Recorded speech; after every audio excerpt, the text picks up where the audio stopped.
They say a man only dies once, but in the year 1731, in a withered province on the edge of the Holy Roman Empire, a man named Elias Vogel proved them wrong. His was a death so stubborn, so prolonged, it etched itself into the skin of history like a wound that refused to close. His name no longer appears in textbooks or parish records, but if you walk the moss-covered stones of the old gallows hill in Gutno, the wind still carries whispers of his agony-8 failed attempts to sever his thread of life. Elias was not a criminal in the usual sense. He was neither thief nor traitor. Elias, dressed in a threadbare black coat with silver buttons dulled by time, stood upright as the priest read his final rites. He neither begged nor wept. His voice, when he spoke, was calm and clear. "I forgive you, even if you understand not what you do." It unsettled the crowd.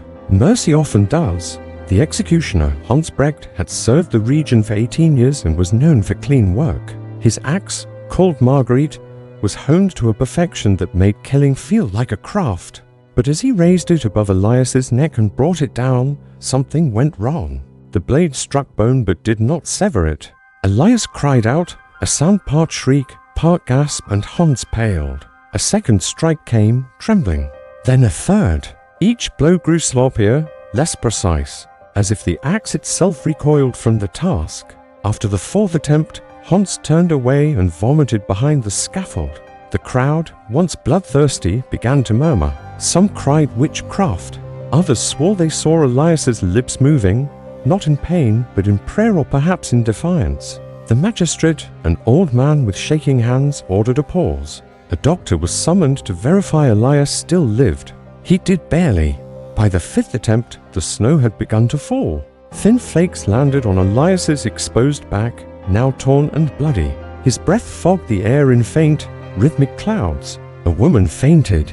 A child screamed. Hans raised Marguerite once more and whispered, "Let it end." But the axe slipped.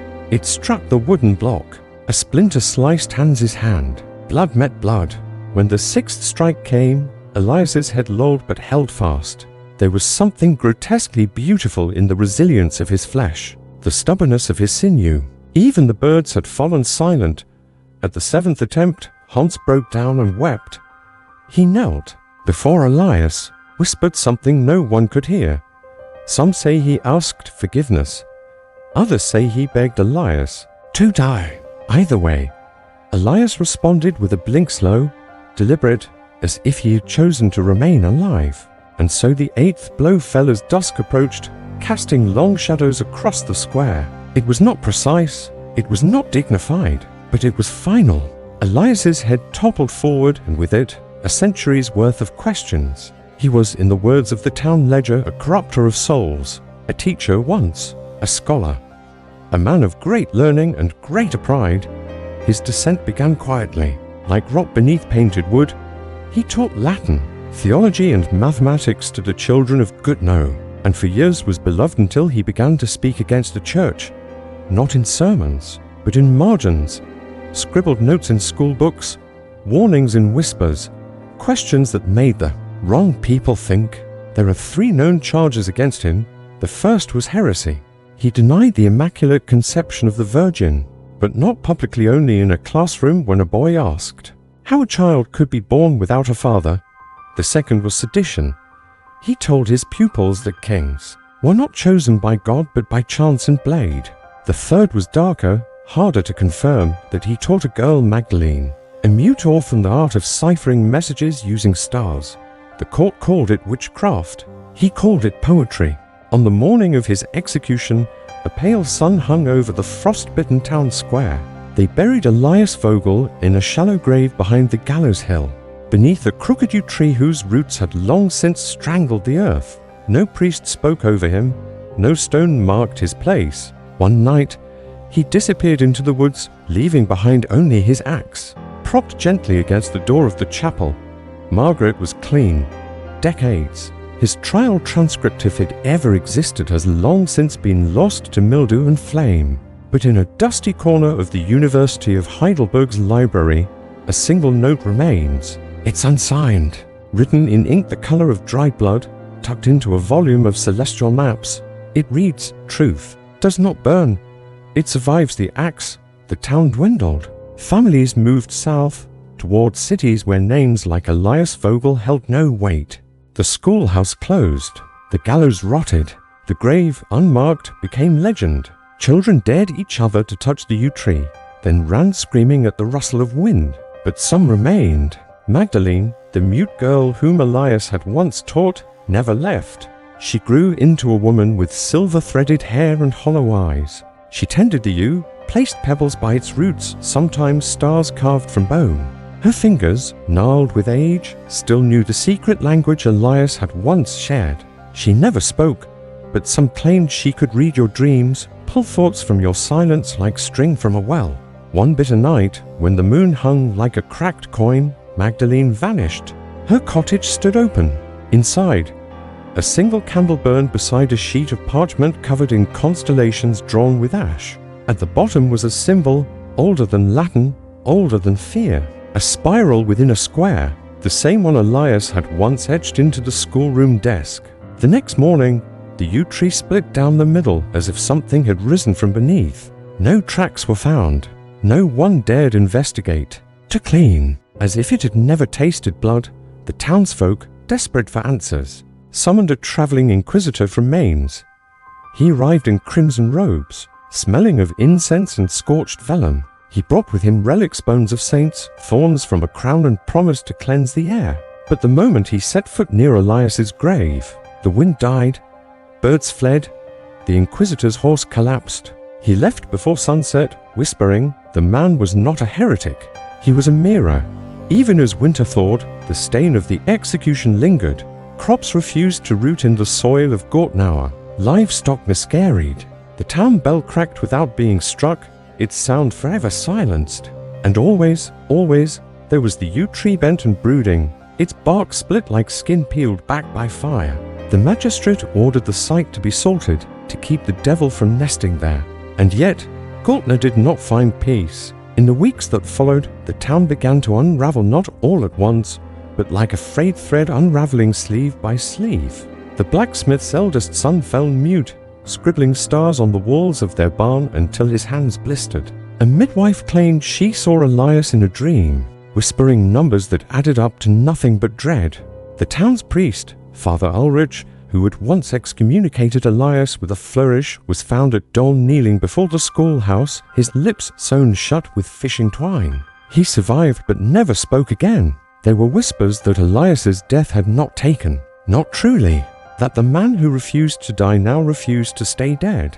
His students, once eager and bright, began to speak of him in hushed tones, as if his lessons lingered like dust in the rafters. They said he had returned not as a ghost, but as a question unanswered, unanswerable. Hans Brecht, the executioner, was the first to leave. Years passed. Even today, scholars debate whether Elias Vogel ever truly existed. His name is absent from imperial rolls. The story of Elias Vogel should have ended there, like a flame finally starved of air. But legends, like wounds, do not heal when left alone. They deepen, infect, and sometimes, speak. In 1892, more than a century and a half after the failed execution, a young cartographer named Friedrich Lenz arrived in what little remained of Gortnauer. But if you find yourself in the Black Forest, near the ruins of Gortnau, do not linger beneath the yew tree. Others believe he was humanity's last honest voice, punished not for sin but for sight. But whether prophet or ghost, myth or mirror, one thing remains certain: his execution failed not because of dull steel or trembling hands, but because ideas cannot bleed. And some men, once awakened, do not die. Not truly, not ever.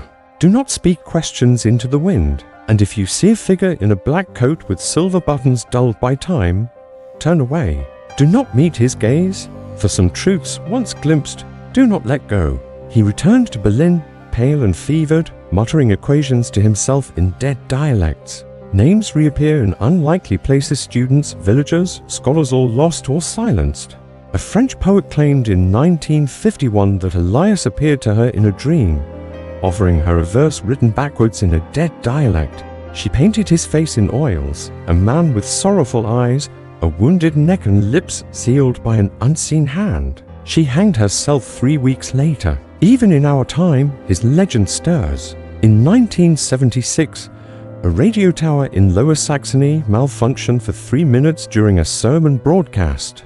What came through instead was a voice dry, slow, speaking perfect Latin. When reversed and transcribed, the words translated as "the body failed."